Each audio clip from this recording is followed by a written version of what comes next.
रात के 10:30 बजे नीरा मैडम गांव की सुनसान सड़क पर चल रही थीं।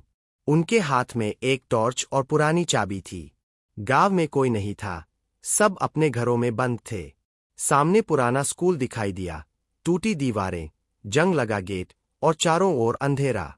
हवा इतनी ठंडी थी कि उनकी सांसें धुंध में बदल रही थीं। गेट पर लिखा था, सेंट मेरी स्कूल, बंद, सन 2014। गांव वालों ने कई बार कहा था, मैडम वहां मत जाइए, वहां अब भी बच्चों की हंसी सुनाई देती है। लेकिन नीरा हंस दी, भूत नहीं, वो सिर्फ डर है। वो अंदर गईं। जैसे ही गेट बंद हुआ, हवा की एक ठंडी लहर उनके पीछे से गुजरी। गलियारा धूल और जालों से भरा था। दीवारों पर बच्चों की ड्राइंग्स थीं, मुस्कुराते चेहरे और लाल रंग से बना सूरज। लेकिन एक ड्राइंग पर लिखा था, हम अभी भी यहाँ हैं। नीरा ने टॉर्च से इधर-उधर देखा, कहीं कोई नहीं था। अचानक ट्रिंग ट्रिंग ट्रिंग, स्कूल की पुरानी घंटी अपने आप बजने लगी। नीरा रुक गईं। आवाज अब क्लासरूम से आ रही थी। उन्होंने दरवाजा खोला। अंदर अंधेरा था, लेकिन ब्लैकबोर्ड पर कुछ लिखा हुआ था, मैडम हमें पढ़ाइए। अचानक चौक अपने आप चलने लगी और बोर्ड पर एक के बाद एक नाम आने लगे, रवि, सीमा, करण, अंशु। नीरा की सांसें तेज हो गईं। उन्होंने टॉर्च घुमाई।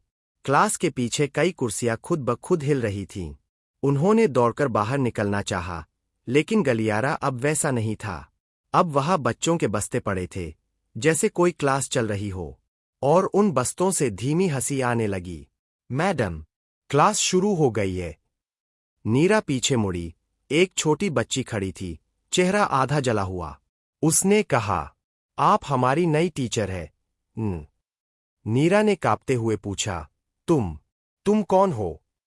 बच्ची मुस्कुराई, मैं वही हूं, जो उस दिन आग में रह गई थी।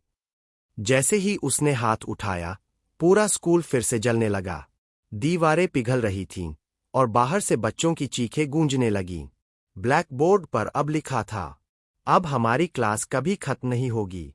सुबह गांव वाले स्कूल पहुंचे। गेट खुला था, लेकिन कोई नहीं था। बस एक नया नाम ब्लैकबोर्ड पर चमक रहा था, नीरा मैडम।